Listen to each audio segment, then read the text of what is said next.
Halo teman-teman, selamat datang di channel Playtech. Di video sebelumnya kita sudah membahas mengenai dasar PHP if condition.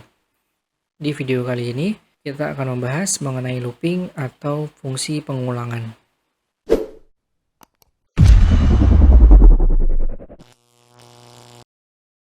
Apa sih itu fungsi pengulangan? Jadi pada bahasa programming, baik itu di PHP maupun di bahasa programming lainnya, teman-teman pasti akan menemukan fungsi pengulangan.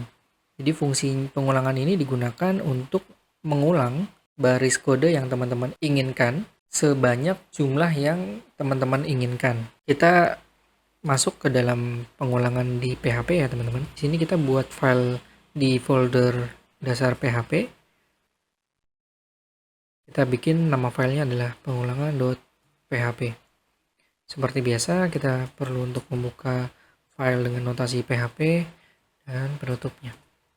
Kita masuk ke pengulangan dalam PHP yang pertama yaitu for. For ini seperti fungsinya yaitu adalah untuk melakukan pengulangan terhadap baris kode tertentu sebanyak jumlah yang ditentukan ya. Baris kodenya nanti teman-teman bisa tuliskan di dalam sini dan nanti secara otomatis kode ini akan dijalankan secara terus-menerus sebanyak jumlah yang teman-teman tentukan. Kita lihat dulu format sintaks for untuk PHP. Bagian yang pertama itu ada initial counter, yang di sini notasinya adalah variabel i dan nilainya adalah 0. Jadi initial counter ini adalah nilai hitungan pertama atau kita bisa bilang start awal perhitungan akan dimulai dari angka berapa. Dalam kasus ini cara default itu adalah 0. Jadi kita akan mulai perhitungan mulai dari 0. Lalu di bagian kedua ini adalah fungsi pengetesan ya atau pengecekan. Jadi nilai i ini akan dicek dengan menggunakan komparator ya atau operator komparasi sejumlah nilai tertentu. Misalnya di sini kita ingin melakukan pengulangan sebanyak 10 kali ya. Maka teman-teman bisa tulis 10. Nantinya nilai i yang awalnya adalah 0 ini akan dibandingkan. Apakah nilai i ini lebih kecil daripada 10? Nah, selama nilai di sini bernilai true, maka fungsi for ini akan terus melakukan looping. Jadi semisal kita punya kasus di mana teman-teman harus menjalankan sebuah kode secara berulang. Semisal di sini kita lakukan pengulangan untuk menampilkan angka ya teman-teman. Jadi kita menampilkan angka secara berurutan, mulai dari 0 hingga 10 misalnya. Di sini kalau teman-teman perhatikan, jadi pertama program akan melakukan inisialisasi dengan angka 0. Kemudian nanti variabel i ini akan dibandingkan apakah i yang saat ini bernilai 0 ini kurang dari 10. Ketika ini bernilai true, maka program ini akan berjalan. Lalu setelah program ini berjalan, secara otomatis bagian ini akan dijalankan. Bagian ini adalah fungsi increment ya teman-teman. Jadi di sini fungsinya adalah untuk menambahkan nilai sebelumnya dengan angka 1. Namun di sini teman-teman bisa modifikasi, semisal teman-teman nggak pingin menambahkannya dengan 1, misalnya teman-teman pingin menambahkannya dengan 10 misalnya, itu juga bisa teman-teman lakukan. Nanti kita akan coba dalam contoh kasus yang lain ya, cuman yang pertama ini, semisal kita ingin mencetak urutan angka mulai dari 0 hingga 10. Nah di sini kita akan coba jalankan di browser kita. Oke. Supaya lebih rapi kita tambahkan elemen BR ya teman-teman. Jadi BR ini adalah elemen HTML untuk membuat baris baru. Nah hasilnya adalah seperti ini. Program akan melakukan perulangan mulai dari 0 hingga 9. Di sini kenapa pengulangannya sampai dengan 9? Karena di sini kita melakukan pengetesan dengan operator kurang dari ya teman-teman. Bukan menggunakan kurang dari sama dengan. Beda ceritanya kalau kita menggunakan kurang dari sama dengan, maka perhitungannya akan sampai dengan 10. Hal ini terjadi karena ketika nilai i ini ditambahkan satu demi satu, sampai dengan nilainya adalah 10, maka nilai ini kan masih bernilai true ya. Artinya program ini dijalankan. Namun ketika program ini sudah dijalankan dan increment berjalan kembali, artinya nilainya akan menjadi 11, maka kondisi di sini ketika dites akan bernilai false. Dan ketika bernilai false, maka program di dalam sini tidak akan dijalankan kembali. Seperti itu teman-teman. Jadi fungsi pengulangan ini sangat memudahkan kita ya, menyederhanakan sebuah pengulangan yang seharusnya semisal kita mengulangi kode yang sama, misalnya kita kalau dengan cara manual adalah dengan mencetaknya secara manual seperti ini. Ini kita ganti angka 1. Kemudian di sini 2. Kemudian di sini 3 dan seterusnya ya. Nah, ini kan akan membuat kita repot. Selain itu juga ini akan membuat coding kita jadi berantakan. Nah, untuk menghemat effort dalam penulisannya, maka kita bisa memanfaatkan pengulangan ini. Selain for, teman-teman juga bisa menggunakan while. Sintaksnya adalah seperti ini. Jadi di sini ada while, kemudian di sini ada kondisi. Nah, secara format memang ini lebih simpel daripada for ya teman-teman. Tapi tetap kalau misalnya teman-teman ingin melakukan perulangan, hal yang harus diperhatikan adalah pertama teman-teman harus menginisialisasi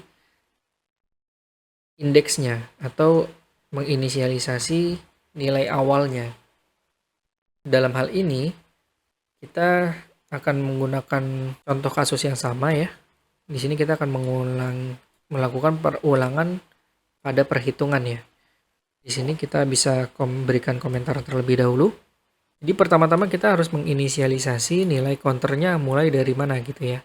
Lalu di akhir dari program, setelah program kita dijalankan, itu teman-teman juga harus memberikan increment atau penambahan nilainya. Supaya apa? Supaya pengulangan ini tidak terjadi selamanya. Jadi semisal teman-teman tidak menambahkan fungsi increment ini, maka yang terjadi adalah ketika nilai ini adalah 0, di mana kita inisialisasi ini di awal, lalu nilai I ini akan dites apakah nilai I kurang dari sama dengan 10.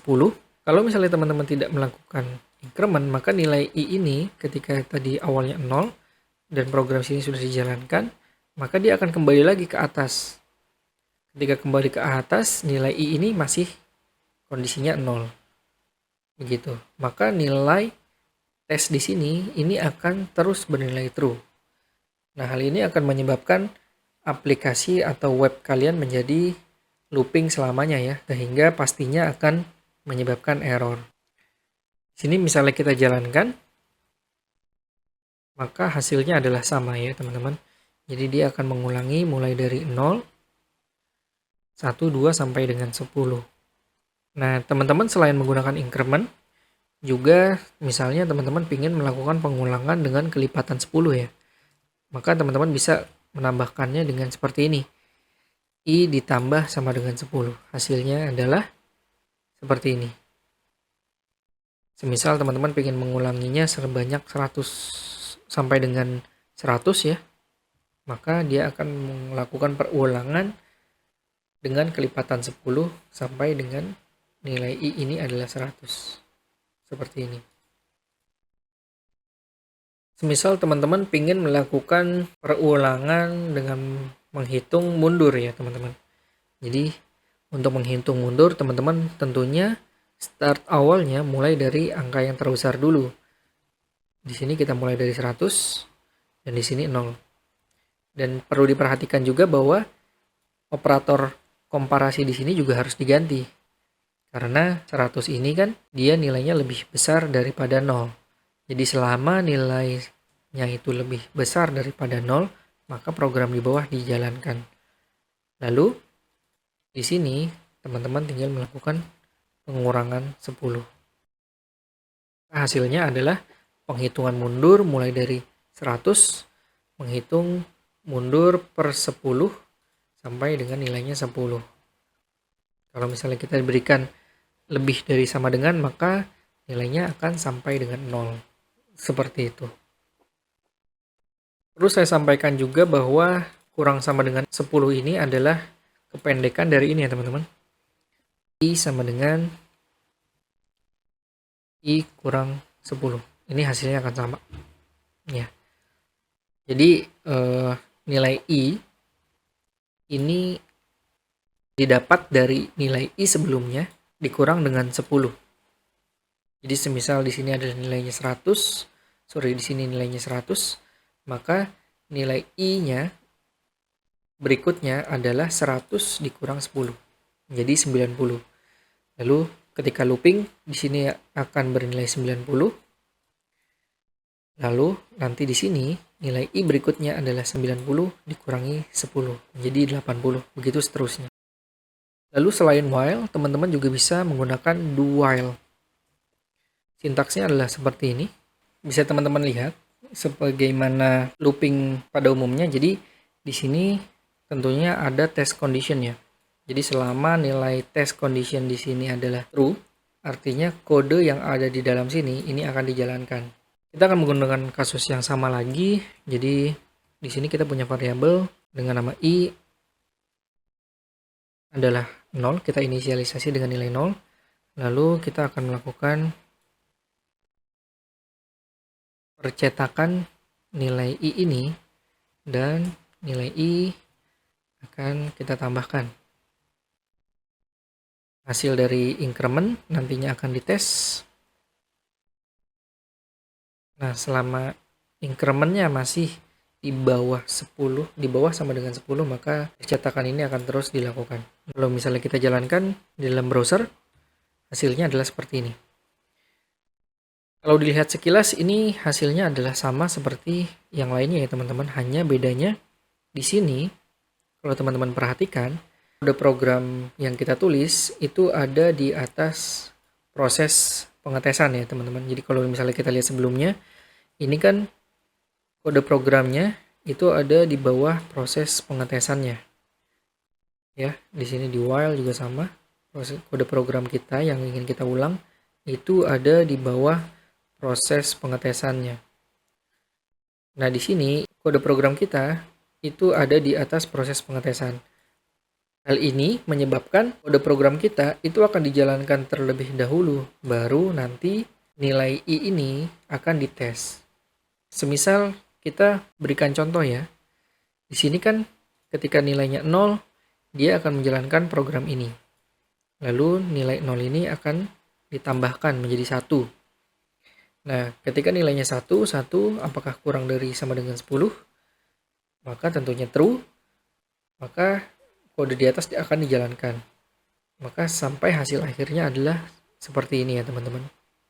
Kalau misalnya di sini kita kasih nilai false ya teman-teman. Jadi inisialisasinya itu saya pingin 11. Kalau misalnya di sini kita menggunakan while, tentunya kode program tidak akan dijalankan. Ini semisal kita contohkan ya. Kita menggunakan while, di mana inisialisasi awalnya itu kita buat false. Semisal di sini kan lebih dari sama dengan 0. Atau misalnya kita samakan aja supaya bisa membandingkan lebih jelas. Misal di sini adalah 10. Lalu kita lakukan increment. Nah, seperti ini misalnya di sini kita isi dengan 11 ya. Maka yang terjadi adalah tidak ada yang dicetak ya teman-teman. Kenapa? Karena nilai 11 ini ketika dilakukan pengetesan ini sudah bernilai false. Artinya ketika bernilai false, kode di dalam sini itu tidak akan dijalankan. Nah, berbeda dengan do while. Kalau do while itu dia akan menjalankan baris kodenya terlebih dahulu baru dilakukan pengetesan. Makanya walaupun nilai di sini adalah bernilai false, program di dalam sini akan tetap dijalankan satu kali. Kita coba, di sini kita isi 11. Kita print. Nah, lihat kan? Di sini tetap dijalankan hanya satu kali. Jadi ketika di sini inisialisasi, Dia menjalankan kode program terlebih dahulu, di mana I-nya ini adalah sesuai dengan nilai inisialisasinya. Lalu, di sini kita lakukan increment ya. Maka nilai I sudah menjadi 12. Lalu, dia baru melakukan pengetesan. Di mana nilai I ini 12 kurang dari sama dengan 10, ini pasti bernilai false. Dan ketika bernilai false, dia akan menghentikan pengulangan.